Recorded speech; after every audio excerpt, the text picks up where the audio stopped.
The first time Evelyn Brooks noticed something was wrong with her new neighbor, Clay Maddox, was the day he smiled at her over the trimmed hedge with a grin that stretched a little too wide, as though it were covering something he didn't want anyone to see. She had moved into the quiet suburban lane of Cedar Grove to escape chaos, to rebuild her life after a messy divorce and the death of her mother that left her soul raw and trembling. She needed calm, a place where she could breathe again. Clay at first seemed harmless, a widower, he claimed, a man who kept to himself but always seemed to appear whenever Evelyn stepped outside, always watching, always smiling that too-wide smile. She ignored her instincts, pushed the discomfort away. She wanted peace, not paranoia. Peace, however, had never wanted her. It began with small things. A package she swore she ordered never arrived. Then her garden hose kept appearing unrolled across the yard. Her trash bins were knocked over every other morning. She had no proof, nothing she could point to and say, "This is him." All she ever caught was the faint echo of footsteps retreating, or the light flicker of blinds snapping shut across the yard. Then came the day her dog, Max, a golden retriever her mother gave her before she passed, stumbled into the house with cuts on his paws. Evelyn had found broken glass scattered in the grass, intentionally smashed and buried shallow, right where Max would run. She shook with anger, fury boiling up like lava ready to burn everything down. She stormed to Clay's front door, pounding until her knuckles hurt. When he opened the door, he leaned against the frame with that same unsettling smile. Something about his eyes told her everything. He knew what she thought, he knew she couldn't prove anything, and he enjoyed every second of it. He listened to her rant. He chuckled when she accused him, and then he said something she would never forget. "You're new here. This neighborhood doesn't run on feelings, sweetheart. It runs on proof." She walked away, speechless, Max limping beside her. Things escalated. Anonymous complaints to the HOA, noise violations she never caused, mysterious reports claiming her backyard shed was unsafe, HOA fines stacking like insults. Evelyn felt her life tipping into madness, and no matter how loud she shouted, nobody believed her. The neighbors saw Clay as the quiet, grieving widower, the man who lost his wife in a tragic accident, a man who donated to the local animal shelter, a man who helped with community barbecues and smiled for group pictures. Against his curated reputation, she was just the emotional new woman who had a lot going on. She felt the noose tightening. One night, while working late at her home desk, she heard movement outside, soft, calculated steps by her window. She turned off the lamp, her heart racing, and peeked through the blinds. Clay stood in her yard, flashlight in hand, scanning the ground and occasionally looking toward her house. She froze. After a few minutes, he walked toward her shed, fiddled with something on the lock, and left. The next day, an HOA inspector appeared at her door claiming there were complaints that the shed had unsafe wiring. He insisted on checking inside. She had nothing to hide, yet she still felt manipulated, observed, hunted. Inside the shed, they found electrical wires stuffed under old storage boxes, wires she had never seen before.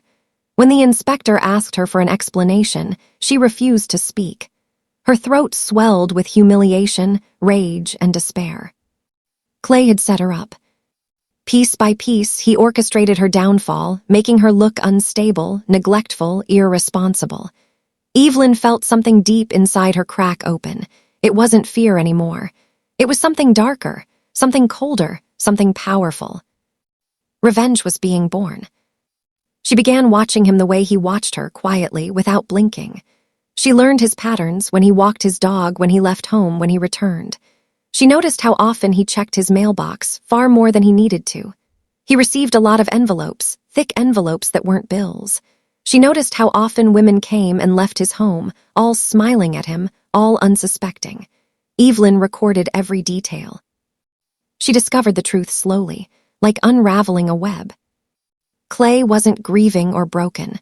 He was a manipulator, a charmer, a man who blackmailed lonely women he met online, using hidden cameras and emotional pressure. A man who had been accused before but always escaped accountability. A man who preyed on weakness and silence. She was no longer afraid of him. She was preparing. It started with small disruptions, ones he couldn't trace. His sprinkler system malfunctioned. His mailbox was mysteriously locked from the inside. His Wi-Fi signal suddenly became unstable. Little inconveniences that made him scratch his head in confusion. She made sure it happened while she was gone or while she had witnesses around her. Then she moved deeper. She hacked his exterior security cameras, not by technical skill, but by bribing the local cable technician with coffee, kindness, and a fabricated story about her stalker ex, who she feared might be monitoring her home. The technician disabled Clay's network connection long enough for her to plant what she needed. A tiny reflective sticker on his window that captured a mirror image of his living room through her own high-zoom lens. And through that reflection, Evelyn saw everything. Clay forging signatures, Clay counting cash, Clay threatening a crying woman in his living room, Clay entering passwords on his laptop, Clay making copies of private pictures he had no right to possess. Everything he hid, everything he enjoyed, everything he thought she would never discover, Evelyn recorded it all. Clay had destroyed her peace. She was about to destroy his life.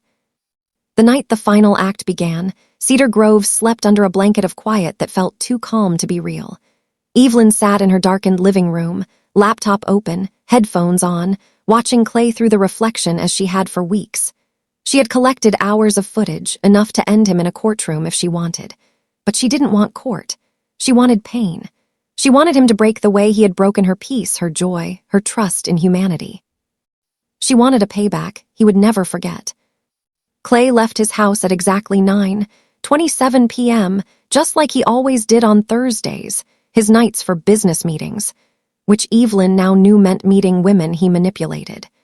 She waited until his car was halfway down the block, then slipped outside, moving like a shadow. Her heart hammered, but her mind was steady. Revenge had sharpened her. Inside Clay's backyard, she reached his basement window, the same window she had watched him through so many nights. She removed the screws she had loosened days earlier and slipped inside. She knew exactly what she was there for, the black box under his desk, his trophy box, the one holding hard drives, flash drives, letters, pictures, and cash, the one thing that held every secret he never intended anyone to uncover. She took everything, but she didn't leave the basement as she found it. She planted copies of her own files, evidence of illegal surveillance, evidence of stalking, evidence that painted him as obsessed. She sprinkled his fingerprints on her stolen letters and left hers on objects in his basement. She turned his own tactics against him. The police didn't need to know who planted what. They only needed to know the right story. When she climbed out the window and sealed it back, she felt a strange calm wash over her, like justice breathing on her skin. She went home and waited. Clay returned at 11:04 p.m. The moment he entered his basement, she heard the distant slam of furniture through her glass door. She imagined his shock, his face twisting, his panic clawing at his throat. And she wasn't done. As he rummaged through the basement, searching for the missing black box, Evelyn sent the first message. A single email to his private address, an address only his victims used. "I know who you are, and I have everything." Minutes later, Clay burst out of his front door like a storm, rage radiating off him. He banged on her door, screaming her name, threatening, demanding. Evelyn didn't answer. She only recorded. Neighbors emerged from their houses, confused, concerned. Phones recorded. Lights flicked on. Clay, the man with the perfect reputation, was on full display, wild, erratic, aggressive. Evelyn stepped outside at the perfect moment, calm, composed, and with tears in her eyes, tears she summoned like an actress trained by trauma. "Clay, please stop. I'm begging you. I've already told the police what you've been doing to me." The crowd inhaled sharply. He froze. That was the moment the sirens came. She had called them 30 minutes earlier. Clay's panic transformed into desperation. He began shouting that she was lying, that she was crazy, that she had set him up. But his words sounded too familiar, almost identical to what he had mocked her with weeks ago. The police searched his home. They found the planted files first. Then they found the real evidence. Pictures, letters, hard drives filled with videos he had secretly taken of women. Dozens of victims, years of manipulation. Clay Maddox didn't sleep at home that night. He didn't smile that wide smile again. But Evelyn wasn't done. She reached out to his victims one by one, sending them everything she uncovered. She shared his crimes, gave them the evidence they were too terrified to gather. Women who thought they were alone learned they were. They filed reports. They came forward. The story grew. News stations swarmed Cedar Grove. Clay's house became a symbol of scandal. His reputation shattered like the glass he buried in her yard. Months later at the trial, Evelyn sat in the courtroom watching him enter in handcuffs. He looked smaller now, broken, angry, defeated. He tried to avoid her eyes. She didn't let him. When the judge read the verdict, guilty on multiple charges, Clay finally looked up at her. Hatred burned in his gaze, but beneath it something else flickered. Respect, fear, the recognition that she had beaten him.